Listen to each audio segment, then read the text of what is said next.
رسول اللہ صلی اللہ علیہ وسلم نے بہت ساری تعلیمات بیماریوں سے بچنے کے لیے دعائیں اور اذکار بتائے ہیں۔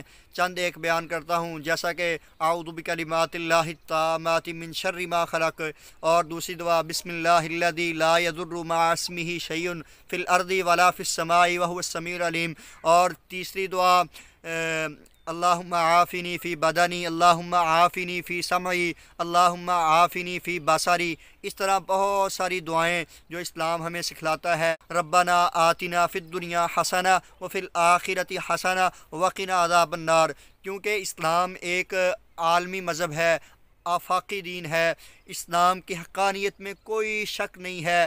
اللہ رب العالمین کا یہ نازل کردہ سچا اور سچا دین ہے۔ اس میں دنیا کے سارے مسائل اور پریشانیوں کا حل ہے جو اللہ نے خود بتایا ہے اور رسول اللہ صلی اللہ علیہ وسلم نے بھی بتلایا ہے۔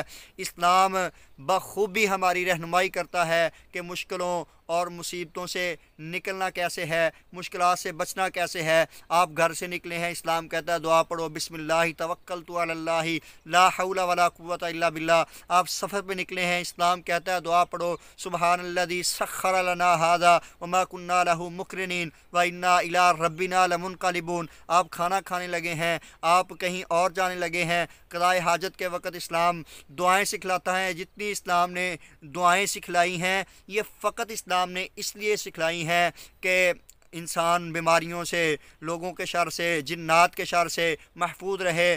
اور اسلام ہمیں یہ تعلیم دیتا ہے کہ اپنے گھروں میں تلاوت کیا کرو، وَنُنَزِّلُ مِنَ الْقُرْآنِ مَا هُوَ شِفَاءٌ وَرَحْمَةٌ لِّلْمُؤْمِنِينَ، کہ قرآن اللہ نے نازل کیا ہے، یہ شفا بھی ہے اور رحمت بھی ہے۔ اسی طرح رسول اللہ صلی اللہ علیہ وسلم نے بہت ساری آیات اور صورتیں بتلائی ہیں جن کو تلاوت کرنے سے انسان مشکلوں، بیماریوں سے، جنات سے، آسیب سے بچ جاتا ہے۔ یقیناً جتنی بیماریاں ہوتی ہیں ما اصاب من مصیبت الا باذن اللہ، یہ اللہ کے حکم سے آتی ہیں اور ان کو ٹالنے والا بھی اللہ ہے۔ آپ تصور نہیں کر سکتے کہ اللہ کیسے مشکل حل کر دیتا ہے، بیماری سے نجات دے دیتا ہے۔ مثالیں موجود ہیں، یونس علیہ السلام مچھلی کے پیٹ کے اندر سمندر میں اتنی گہرائی میں انہوں نے اللہ کو پکارا لا الہ الا انت سبحانک انی کنت من الظالمین، اللہ نے ان کو مچھلی کے پیٹ سے نجات دے دی۔ اور آپ ذرا غور کریں کہ ابراہیم علیہ السلام جب وہ آگ میں پھینکے گئے تو انہوں نے اپنے رب کو پکارا حسبی اللہ و نعم الوکیل، حسبی اللہ و نعم الوکیل، اللہ نے ان کو آگ سے بچا لیا۔ رسول اللہ صلی اللہ علیہ وسلم کو مشکلات کا سامنا ہوتا، احادیث میں موجود ہے اللہ کے رسول 2 رکعت پڑھتے اور اللہ سے دعا کرتے، اللہ رسول اللہ صلی اللہ علیہ وسلم کی پریشانیاں حل کر دیتا۔ اسی طرح آپ اگر بخوبی غور کے ساتھ اسلام کا مطالعہ کریں تو اللہ رب العالمین نے بہت سارے ایسے ذرائع اور ایسی چیزیں بیان کی ہیں جو انسان کو مشکل سے بچا سکتی ہیں، نجات دلا سکتی ہیں۔ قرآن میں اللہ اپنے ایک نبی کا تذکرہ کرتے ہوئے فرماتے ہیں وَأَيُّوبَ إِذْ نَادَى رَبَّهُ أَنِّي مَسَّنِيَ الضُّرُّ وَأَنْتَ أَرْحَمُ الرَّاحِمِينَ، اللہ تیرے بندے کو بیماری آن پہنچی ہے، مشکل وقت ہے، تو رحم کرنے والا ہے۔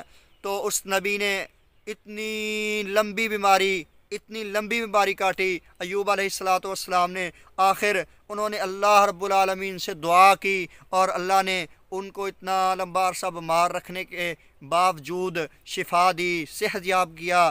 اس طرح یوسف علیہ السلام کو اتنی بڑی مشکل سے اللہ نے نجات دی، بھائیوں نے کنویں پھینکا، بیچے گئے، غلام بنے، ان پر آزمائش آئی، تہمت لگی، جیل میں ڈال دیے گئے، لیکن انہوں نے اپنے اللہ کے ساتھ اپنا رابطہ مضبوط رکھا۔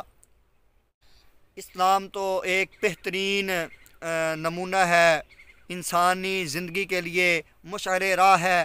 اسلام میں ہر اس چیز کا حل موجود ہے جو انسانی زندگی کو درپیش ہے، انسانی معاملات ہیں، بیماریاں ہیں، کوئی دیگر مشکلات ہیں، آفتیں ہیں۔ الغرض دنیا میں جتنا بھی ہیر پھیر، دنیا میں جو مسائل بھی پیدا ہوتے ہیں وہ نئے ہوں پرانے ہوں، اسلام سب کا حل بتاتا ہے۔ تو ہمیں اس آفت اور مشکل سے بچنے کے لیے ایک ہی چیز جس پر غور کرنا ہوگا اور وہی چیز ہمیں اس مشکل میں بچا سکتی ہے، وہ ہے اللہ رب العالمین سے تعلق، دعائیں، التجائیں، سجدہ، سجود، رکوع، اور جناب توبہ و استغفار، اجتماعی توبہ، انفرادی توبہ، تلاوت قرآن۔ اس کے علاوہ اس چیز کا کوئی حل فی الوقت موجود نہیں ہے۔ ہاں، آنے والے وقت میں اس کا کوئی حل، اس کی کوئی دوا تیار کر لی جائے تو ممکن ہے، ہو سکتا ہے۔ تو التجا ہے کہ اس مشکل گھڑی میں بطور مسلمان ہم کم از کم اللہ رب العالمین کی طرف پلٹ آئیں، اللہ ہماری مشکلیں آسان کر دے گا۔ والسلام۔